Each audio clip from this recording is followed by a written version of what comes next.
Welcome to the Maji Grail Twin Rose Sanctum. This is Richard McKeeseldeck. And I am Rosalie Bridget. Thank you all for joining us here today. So exciting to have you all here. Yeah, I think so. First of all, we love you all and we're happy to see you all and to have our family together. And we hope you're all doing well. We know there has just been so much coming up over especially since Avatar training, but also collectively as well. There is this like theme. I spoke about it a little bit earlier in the live today, but there's a really big healing that's occurring for the collective consciousness, and a lot of stories that are kind of being played out and looped. So we just are going to touch base a little bit on that. And my beloved is so empathic. She's definitely the one who was the feeler. So would you like to just kind of speak about some of the things that you've been feeling collectively? Sure. So it is one of those things where it's the most amazing feeling to be able to process some of these deeply held core wounds, because you know how long they've been there for. And they also are needing love and attention and nourishment and support. But it's also the feeling of knowing how deep some of these core wounds go. And many of these core wounds have grown accustomed to experiencing lifetimes and lifetimes of these stories that have played out throughout time. These wounds are connected to wounds of betrayal, wounds of separation, wounds of deception, deceit, wounds of loss and grief. And there are just many, many emotions that have really been a part of the 7 core wounds of separation that we have been working through. And this is something that we are feeling called to speak a little bit about today, but we're also holding an event to assist our family with this tomorrow. And so I have been feeling our family, feeling what we have experienced and gone through. And I have felt the depth of the trauma that is held within these aspects of ourselves, that are held in these deep emotions and pain. And those pieces and parts of ourselves, they often do not feel like they want to be seen necessarily, because of the pain that they hold.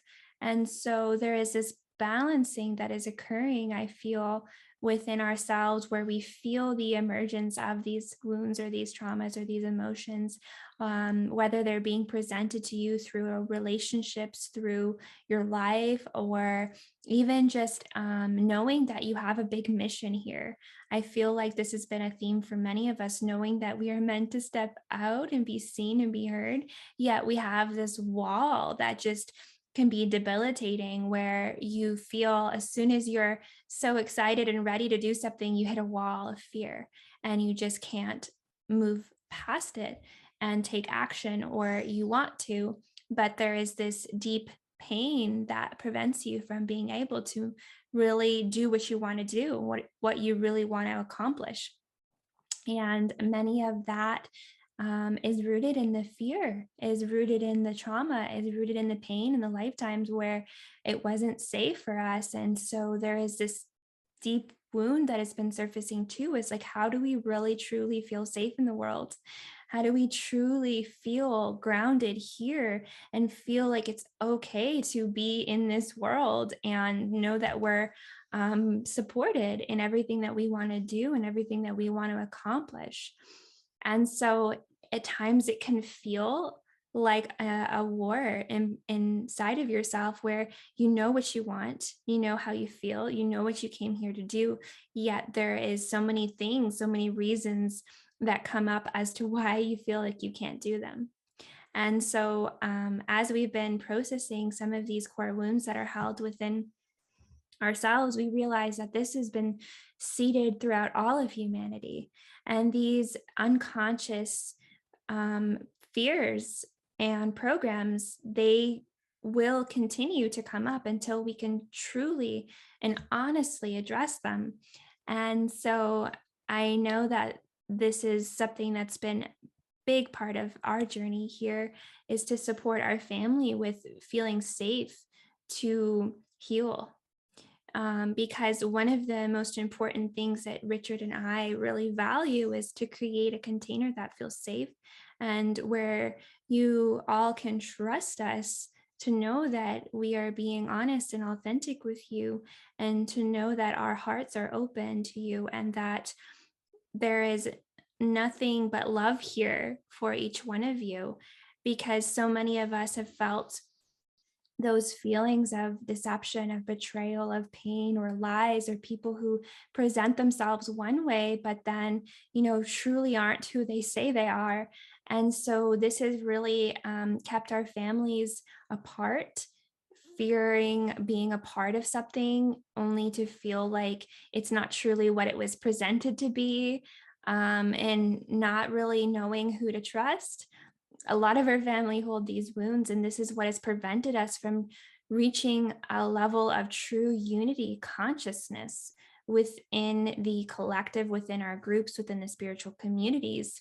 And there are as many of our family who don't understand why they feel triggered, or why they want to run, or why everything in their being wants to go into fight, flight, or freeze response. And that's because they're connected to these core wounds in these lifetimes where we've all experienced these things.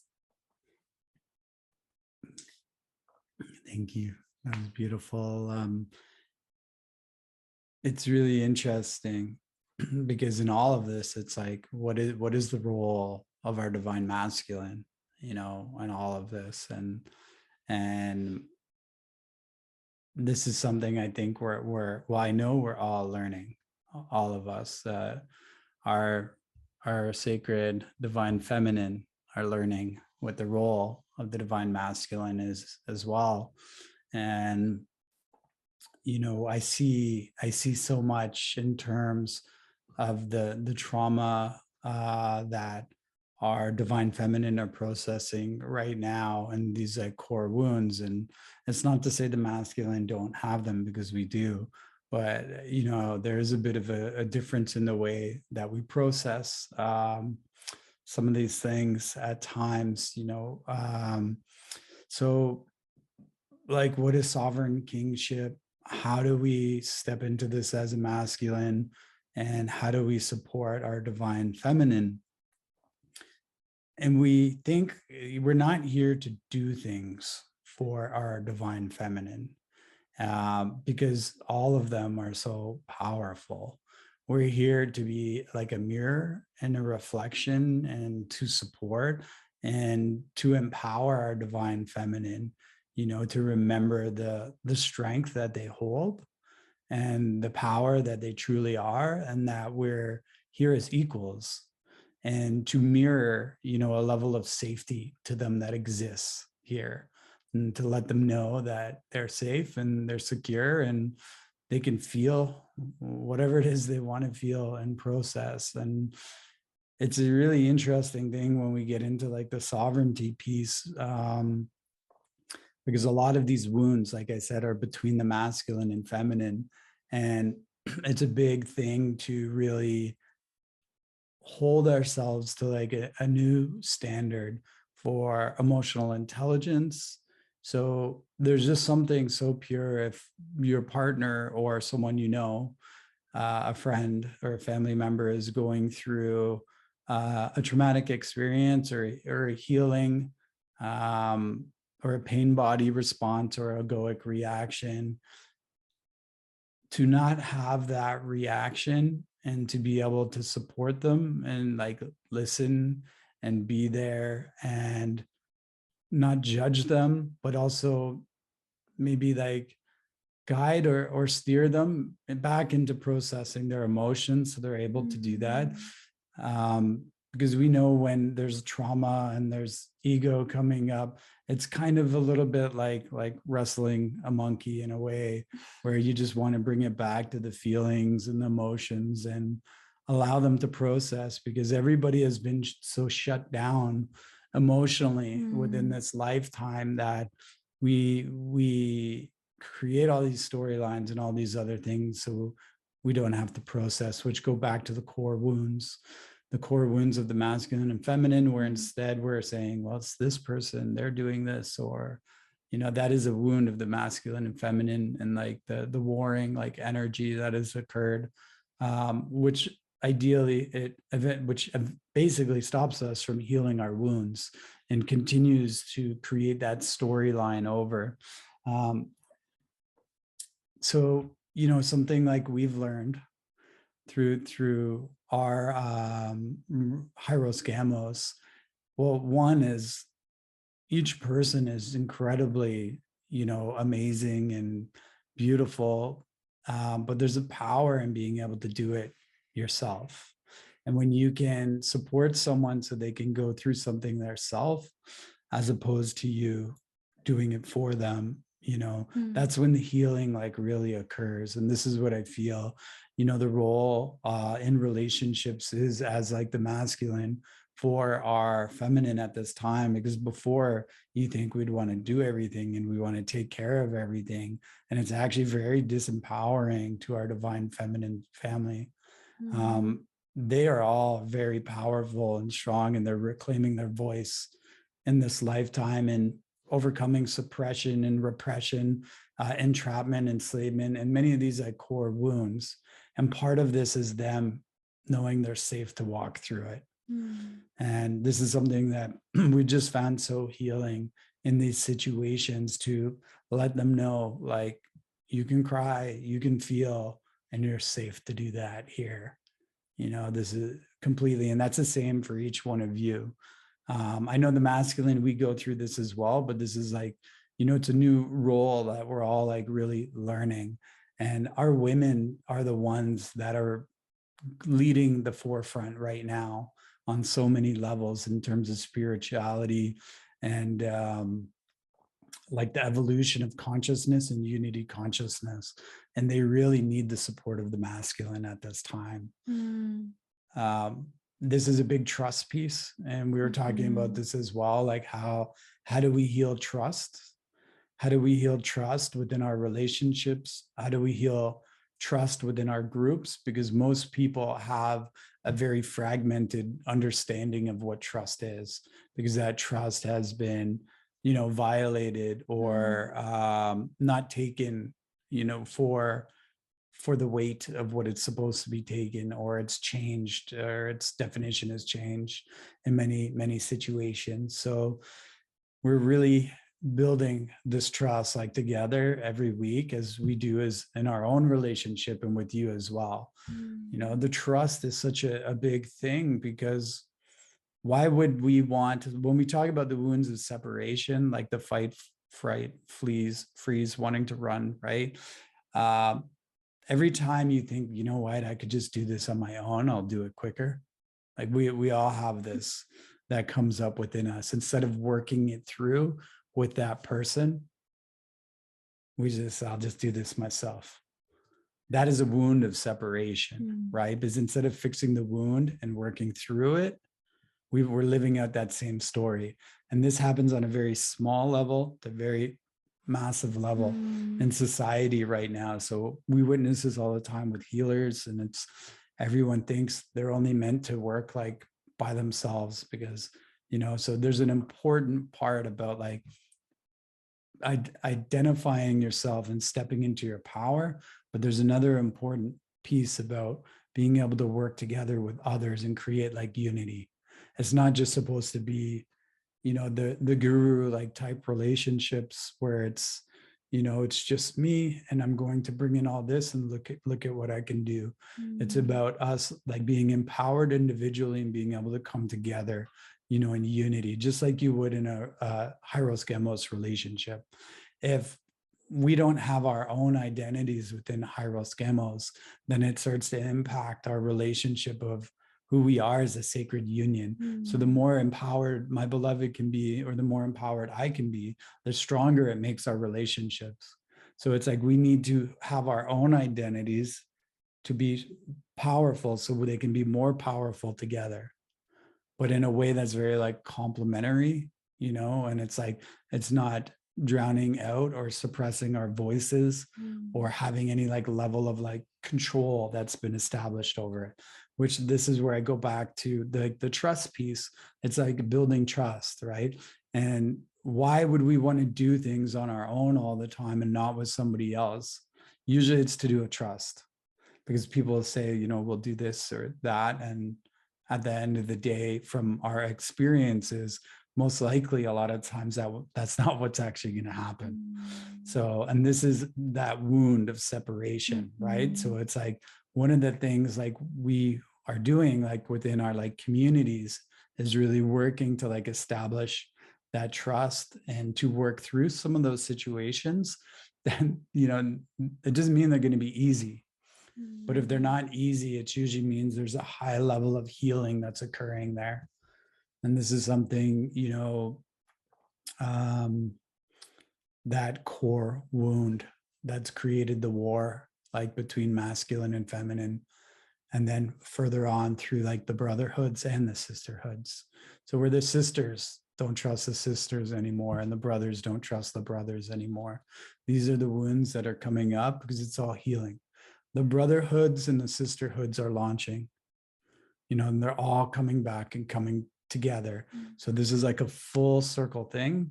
But as this comes around, there's like these waves of emotions that triggers programming. So for us, it's been that whole wanting to not trusting and kind of wanting to go off and do our own things too, at times. And it's like we have to realize that's a wound that's like coming up for healing.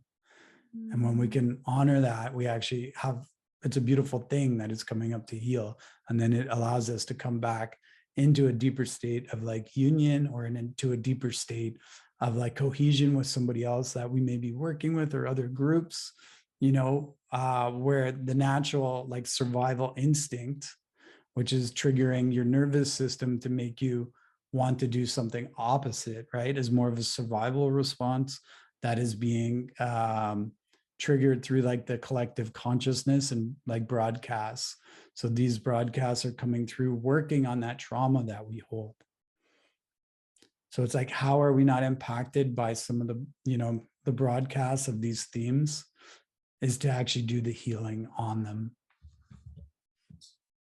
One of the main components of what I know I'm here to do in this lifetime, and I know many of us are here to do, is to truly heal our hearts.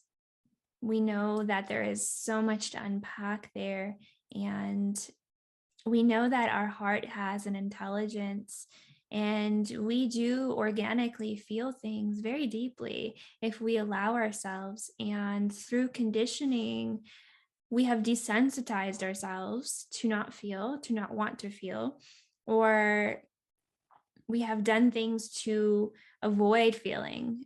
And our society really encourages us to be, competent, self-sufficient, not too sensitive, not in our, feeling, more in our thinking. It's been a very slow way of convincing us that being emotional means you're unstable, means there's something wrong with you, and that you need to fix yourself or seek help. And it has made a lot of people feel shameful for having emotions, for feeling emotionally vulnerable, for feeling that they're crazy, or being called that when they have a strong feeling come up. We are not well equipped in our society to cope with these deeply held traumas and wounds. And there is so much shame and guilt and pain around that people just refuse to acknowledge them, and they will distract themselves otherwise. And we've seen it in our family members, we've seen it with our friends, our siblings. We know we see very clearly that many of our family are in pain, but yet they won't acknowledge it, they won't look at it, and they pretend it's not there. And so a lot of what we do as star seeds and light workers and empaths is we give ourselves permission to work through the pain, to acknowledge it, to feel it. Because if we can't feel it, we can't heal it. If we don't allow ourselves the space and give permission for us to feel it, then that will continually surface and try to come up, because it's meant to be seen, it's meant to be felt, it's meant to be experienced. And the easier we become with being uncomfortable with our emotions and how things are coming up, the easier it will be for us to process them.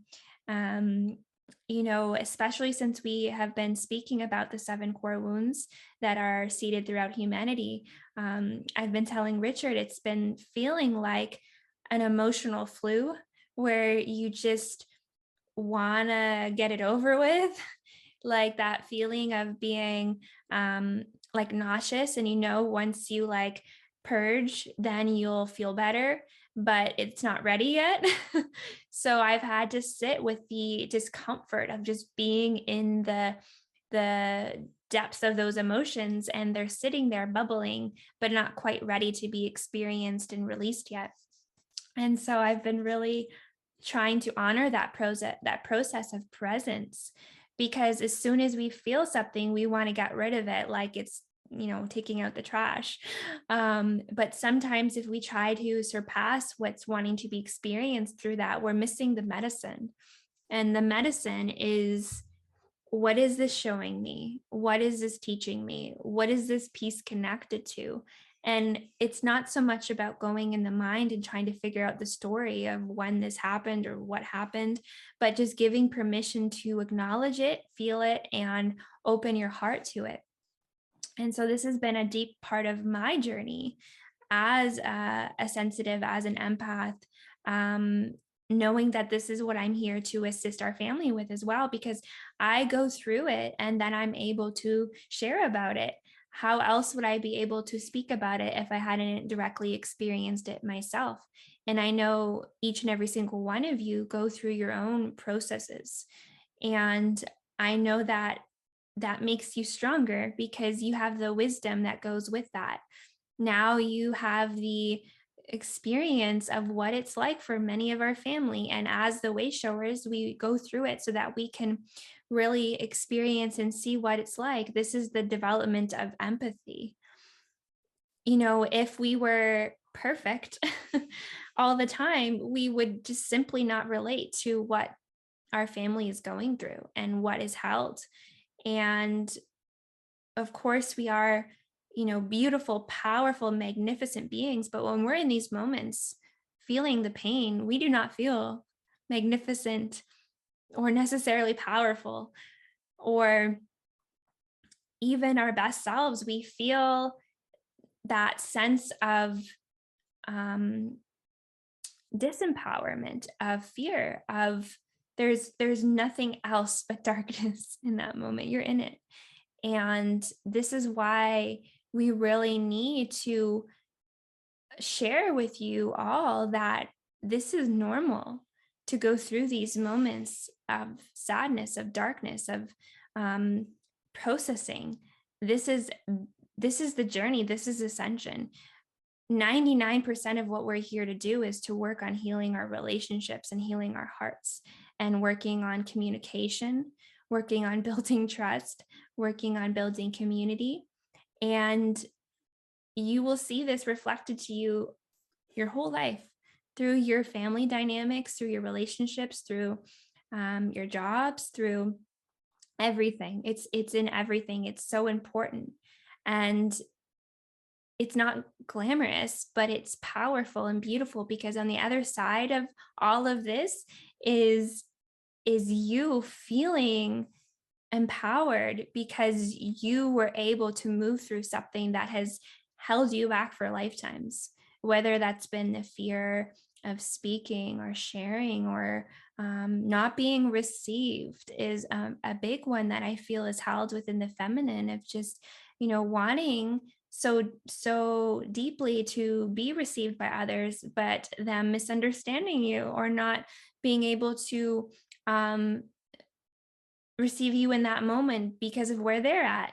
And so we feel shut down, and we feel scared to even share how we're feeling, or to even open our hearts to someone else because we're afraid they're going to hurt us. It's that trust piece or that betrayal piece. And so these wounds, if they're not addressed, they will just continually create more separation, and we will just hide in our ascension caves, and we won't push ourselves outside of our comfort zones. We won't do anything out of fear of reopening those wounds again or being hurt again. So, this is why bringing awareness to them is so important. And this is why we must acknowledge them and say, okay, I see you. I see you. And once we bring awareness, then we can receive the guidance of how we need to address them as they come, not forcefully, not on our time, but on God's time, on our higher self's time, when it's ready for you. And so it's a beautiful unfoldment, and it's a beautiful process. Um, and during that process, your ego will try to keep you held within that pain and suffering, will keep you misery looping on the stories, on all of the reasons why you should continually feel betrayed by others, or why you can't trust others, or why it's too hard to do this, or it's too overwhelming. And that misery looping is meant to keep you held in the same pattern again and again and again. And that's not who you are. Your higher self wants you to expand and grow. So if you're being presented with something that's pushing you outside your comfort zone, and you know you need to take that step, or you know you need to stop the same pattern, it's time, beloved. It's time, because that's the only way that we're actually able to break the cycles.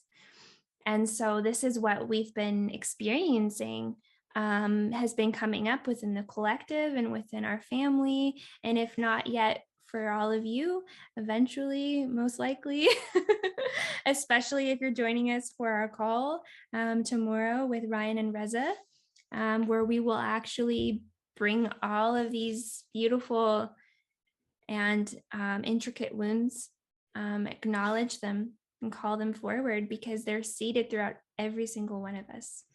Yeah, and I wanted to also address like within like the false ascension communities and some of the new age communities, it's this perception like we're just supposed to be amazing all the time.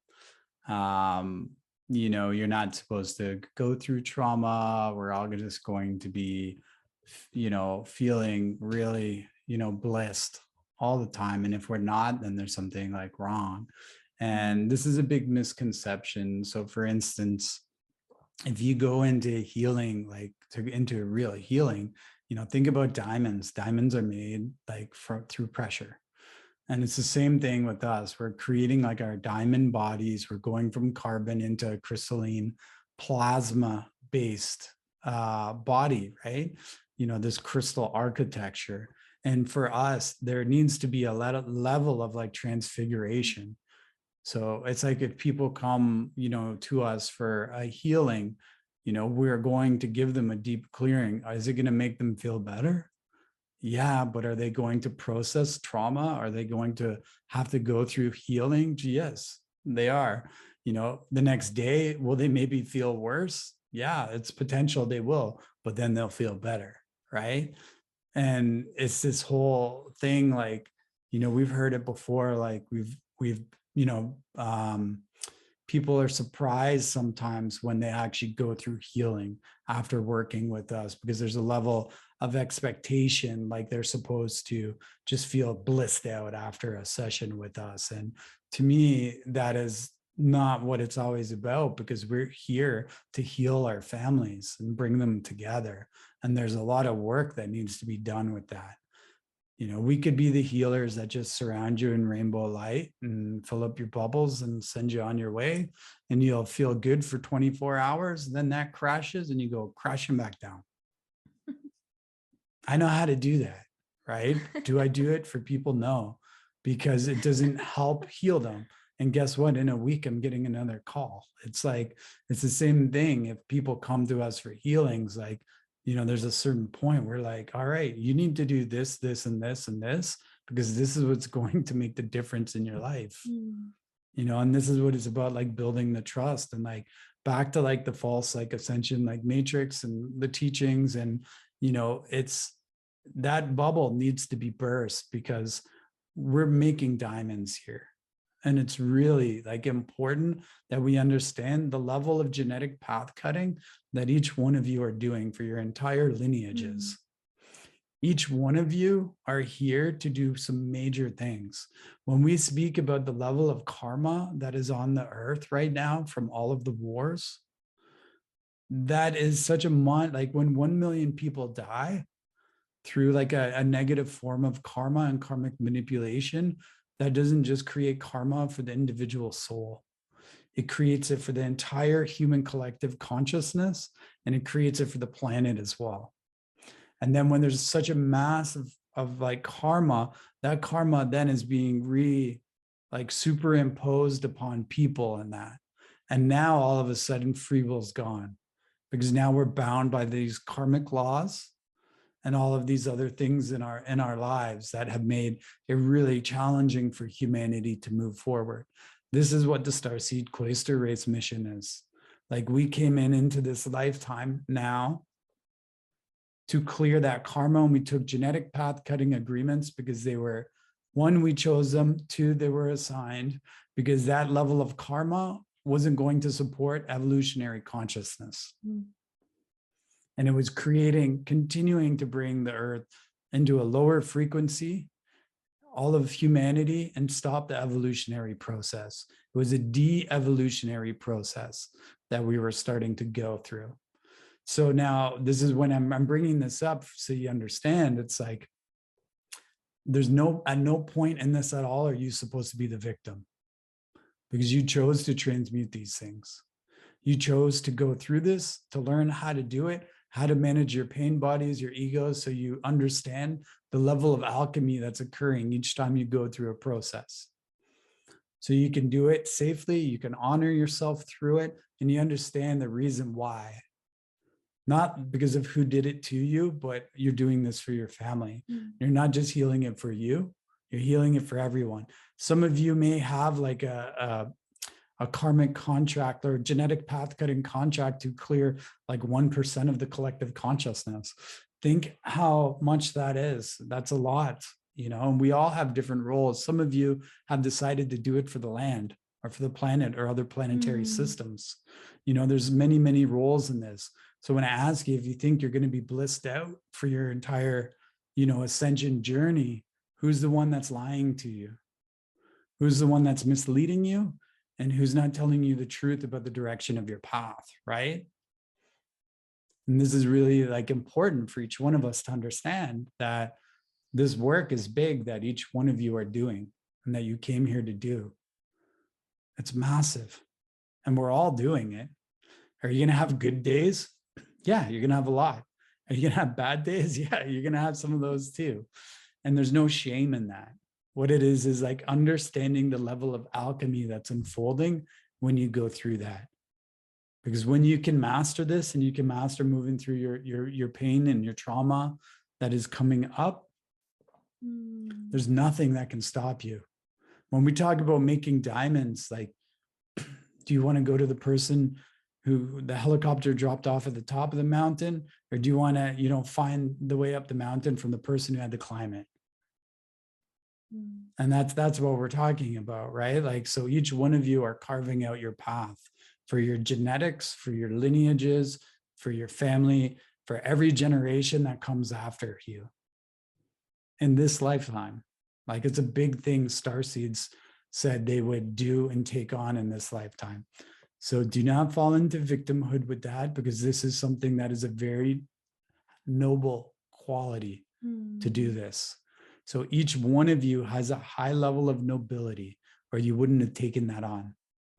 So I ask you to remind yourselves when you're going through it, remind yourselves of that nobility, Remind yourselves like why you're here. Kurikia tia sayoro go yogo surikia tia maama sia fasayo. Ishia yo maama sayara kiati. Mahama sayoro yo okurikia maama iati. Miala moraria shakianaku, itiana arashia toku, ramayana mitiano kutura, I ashaku, ilianuti amaria shakiano kutrianaki, aya, iau, ishalamu, anama iati asu su su su. And whenever possible, really just taking a step back when things feel overwhelming for you, when you feel like it's all too much. Why did I take on this? Why did I do this? Taking a step back and really finding that joy, finding the empowerment in what you're doing. And as Richard said, the nobility, the honor. It is a deep honor to be of service.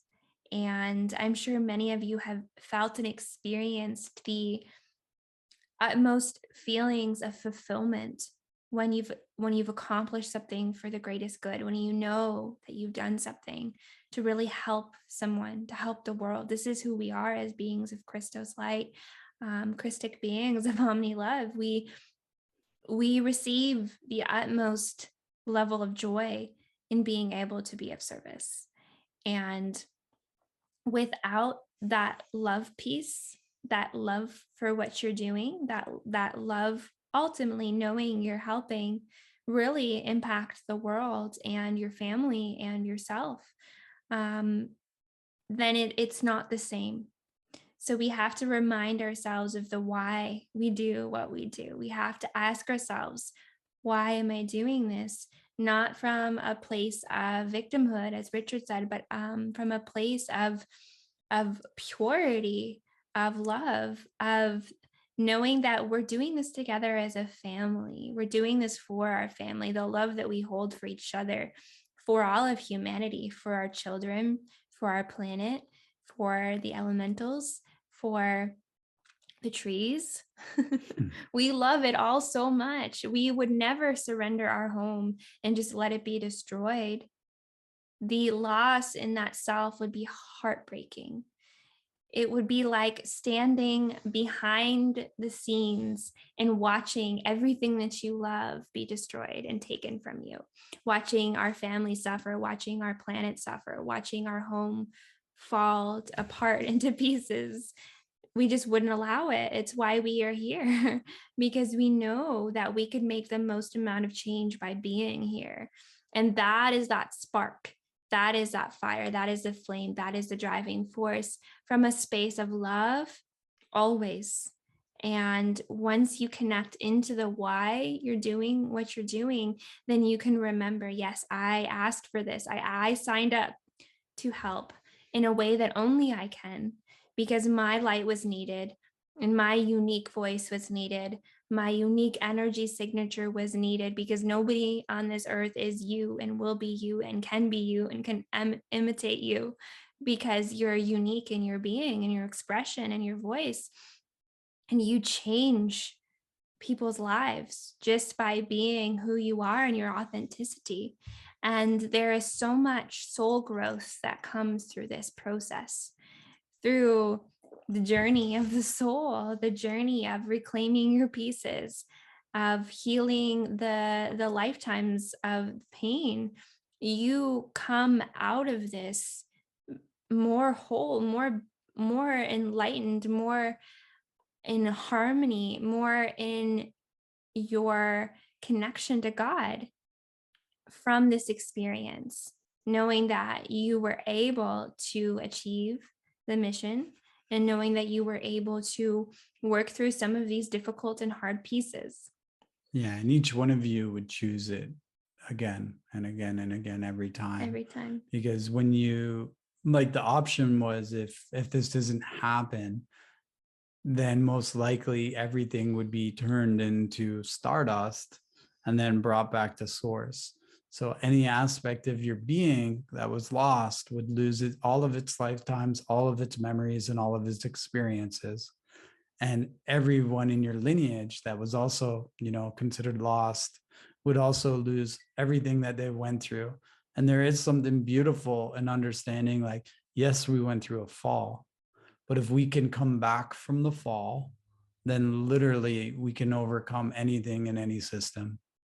And that's been, those experiences, those lifetimes are the most important thing to make sure, every soul and every station of identity is able to keep that Mm. and to return to like source in a way that allows them to go through the evolutionary process, as opposed to just being, erased and turned into stardust and then having to start over again, not even knowing you ever existed before. So that is what like the options were, right? With the cloister race missions was to, come in and give everyone that opportunity, including the planets, including the elemental life, including all of like the souls of Tara, Gaia, Terra, all of these planets, to make sure they're able to go through evolution. And these all go back to the original like core wounds that occurred, through our like family lines and through the fall of Lyra, through the victim victimizer programming, the fall of unity consciousness. And although it may seem like small at times to like each one of us, when you're processing something and it feels massive, like just think about that for a minute. Like if you're crying over a bag of popcorn or something in your fridge or doing, it's probably not related to that, right? Like when you're processing these like deep wounds, to take a step back and really like honor yourself for what you're moving through. There's a lot of like codes coming in and a lot of things being shared like behind the scenes as we're diving into this. I do feel like this conversation is somewhat complete unless there's, are you feeling that? I'm feeling complete. Yeah. Okay. All right. So yeah, I guess we'll get into the next section now. We're going to flow with this one a little bit. All right. There's a lot of like, so basically for those that were in avatar training, there's just been a lot of things that have occurred within like the universal architecture. One of those being like, so this, yes, okay, I'm going to talk about this a little bit.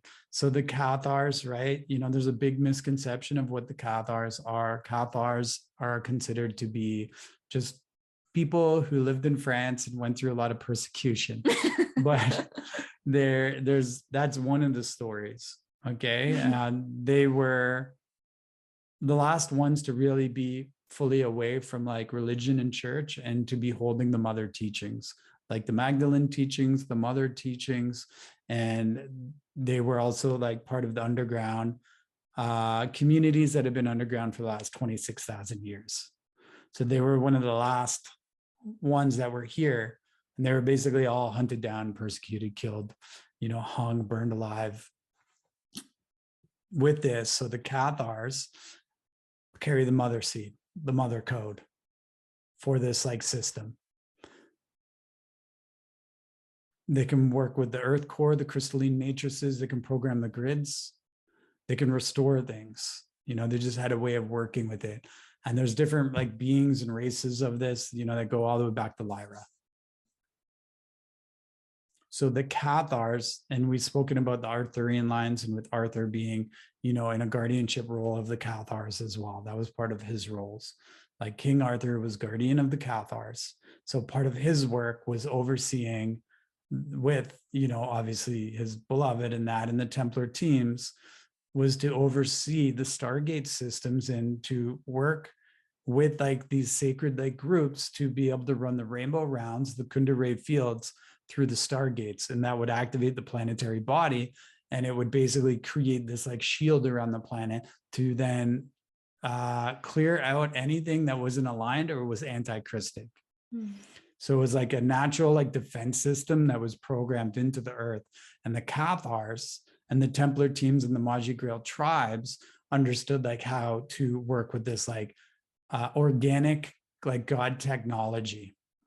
And a lot of the Cathars were able to really program this and work with this. And it's the same thing like within Egyptian times, like the sacred like they were basically like Cathars who set up the crystalline grids here too. So with this, there's been a lot of work that has to come into place for everything to come back online. And personally, like within our groups and within Avatar training, we've been working a lot on building up the technologies through all of like the stone circles, through the UK landmass, through our own systems here, as well as bridging it through the sacred sites, which works layered with the universal like Templar system. So there's a massive mother code piece to the universal like cosmic heart, the cosmic heart matrix, as well as like the diamond sun gateways, but which weren't fully, they were functioning, but they were functioning from the God world level and not from like this level. So we had to like heal it from up there, bring it back through, and then bring it from here back through up there. So it was kind of like a meeting of above and like below through the Cathar like grid systems. So one's weaved in and the other's weaved up is the way like I'm seeing it. And this connects through the Cathar body, which we've spoken about the Cathar body and the Albion body, which are like the 12 tree grid basically for the planet. This we actually see now, I see now as more of like, you know, just the Cathar body with the masculine and feminine like being together now in this. So with that, that's happened. Now the diamond like gateways for the Cathars like has opened. With the diamond gateways opening, now there's a lot of knowledge that's starting to come back in. There's going to be a lot of people speaking about a lot of things that has not been here in a very long time. And this is going to continue to open through all of the libraries and everything, even through like Alexandria, you know, and other libraries and the Sphinx and a lot of the Druid etheric stone circles. Like a lot of these celestial libraries are going to start coming online. And what this means, that information is then going to be put through the grid systems, and you're going to hear people speaking about it. They're not going to know. They're just going to be like, I'm just channeling my higher self right now. But this is actually the work that's like being done right now. We're supporting the architecture and bringing all of this in. So with that, there's a lot of like all of a sudden now these like libraries with all of like these sacred scriptures that are literally like one by one, you know, starting to like unfold and unravel. And the first piece for us, like recently we started having like a lot of the Nazarene teachings come in. And these teachings were basically, they were put and locked by like the Arthurian like consciousness and the Templar teams. They were basically sealed to then be opened again at this time. And that's part of the Cathar prophecy, which is fulfilled now. Like it's happening now. So we spoke a bit about that on Monday as well, like in avatar training, but just to update like the rest of you here. So today, I think it's like two things. Earlier today, we heard there's a pink, not a pink, maybe there is pink for now, but there's blue a blue diamond pearlescent light body activation that's starting to come online. So I'm going to seed that in this container now so everyone can start to receive that. And then we're going to just see what's like coming through, because there's also a lot of like mother coding that's coming in with this like pearlescent blue diamond plasma body that's like starting to activate. I'm feeling the downloads coming in already. Yeah.